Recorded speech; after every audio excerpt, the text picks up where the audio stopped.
Meron tayong unit dito, Epson L120, nabili lang natin mga kaibigan ng mga 300 pesos. Dead kasi itong mga to. Yan. Pero merong logic board, yung wala dito is print head, flex cable, tapos yung ano niya, ink tank, no? So, assemblein lang natin mga kaibigan. So, assembly para sa Epson L120. Paglalagay ng flex cable, print head, ink tank. So, logic board, meron akong ibang video kung paano maglagay ng ganyan mga kaibigan, same as fluid sa roller. Okay, sana working pa yung roller nito. Ang gagandahan kasi tinesting ko, umaandar naman siya. So, i-assemble lang natin. Una natin ilalagay yung flex cable. Strategy nito para mailagay yung flex cable mga kaibigan ito.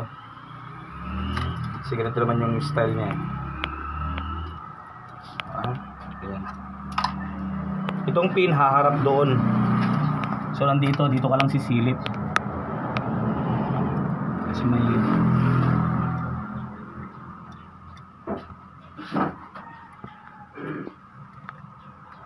screw. Silip sa lalagyan ng belt niya. Then push lang natin. Ayan, para pumasok. Sana walang ibang sira, no? Kasi maraming din naman tayong print heads. Marami kasi bumibili sa atin ng mga second hand units. Yung kahit pang black and white lang, no? Yan. Lagyan na natin yung kanyang belt.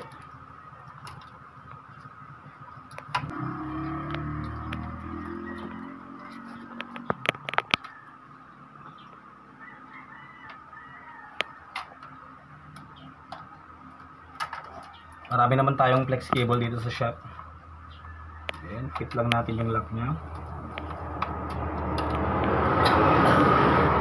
Ayan, nag-lock na siya mga kaibigan. Logic board.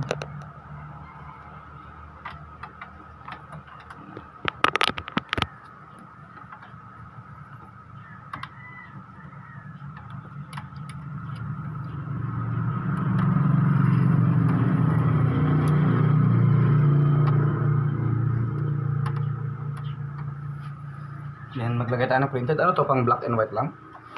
Pwede lahat, sir. Pwede lahat. So, print head, focus mo. Lagay natin yung print head nya.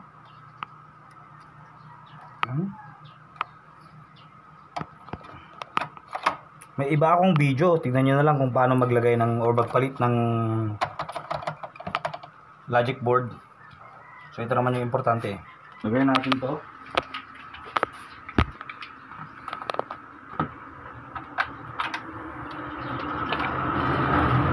Una nating ipipit dito.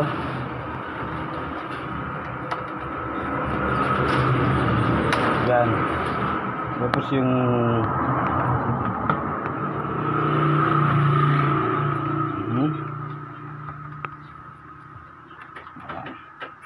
Ayan, merong lock mga kaibigan.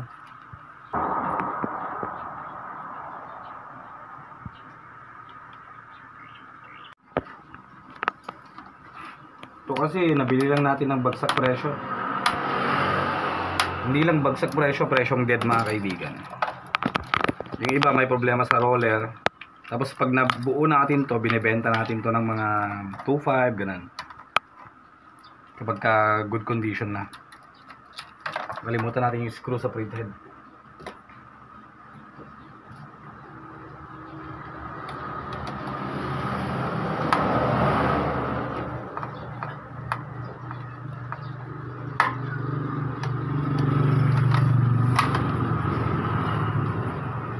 Cut mo. Hindi ka man nagbaling mo po yan. Late ka lang ako sa ibang patayang ka. Sabay ka may nga rin. Late ka sa ka? O, di ba ka nagsabay? Late ka? Kasi tanga si ka dyan na kitagtatay.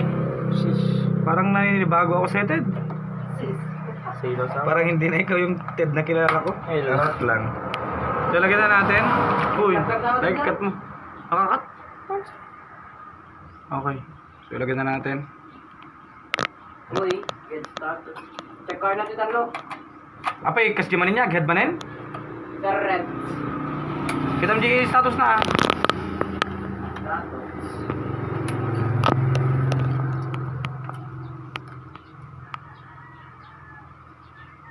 magenta. Tapos yung cyan. Remaining amount, magenta. Okay. Ready for print ko na? Fatal error. That's fine. Okay. So, okay na yan mga kaibigan. Ngayon, itest natin. Kuha ka ng power cord, iho. This process. Yan, pwede na. Bibilaro ko lang tayo. Yan. So, mandar naman mga kaibigan.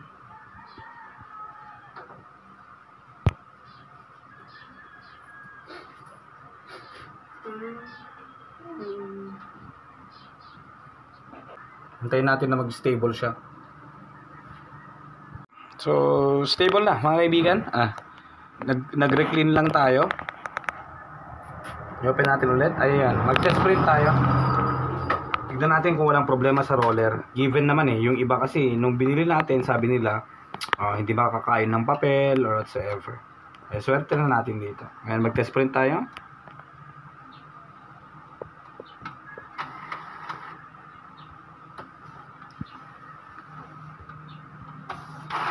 Charot lang.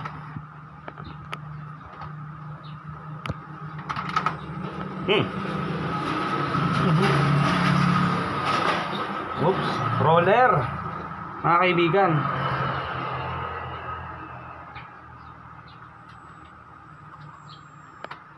Try natin re-adjust.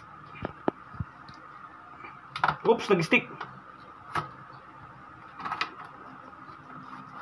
Nag-stick doon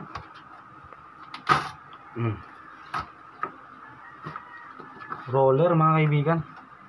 Wait lang.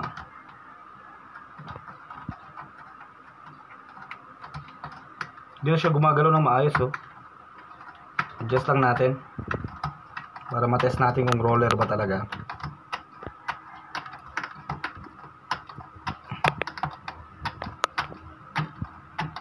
Yan.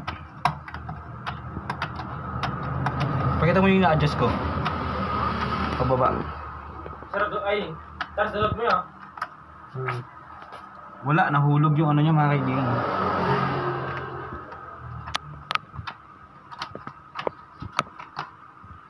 Turn on natin. Yun, umayos. Tignan natin ulit. Retest natin. Ano naman to? Okay. So, ayaw yung roller kanina mga kaibigan. Katulad din ng issue ng ibang pinalitan natin. Pero rin-adjust natin. Tignan natin kung kaya pa. So, mag-test print ulit tayo. Kung wala pa rin, palitan natin yung roller.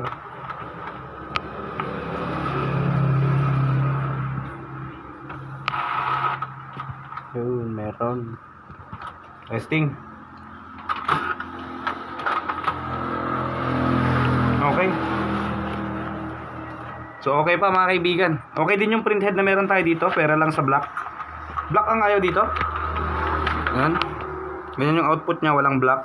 So, hopefully, makuha pa ng cleaning. And nonetheless, okay na tong printer natin. Yun naman importante. Yung pagpalit ng logic board, meron tayong video. Pagpalit ng roller, meron din tayong video yan, mga kaibigan. Okay? And so, nonetheless, okay pa to. Konting touch na lang. Pwedeng-pwede na.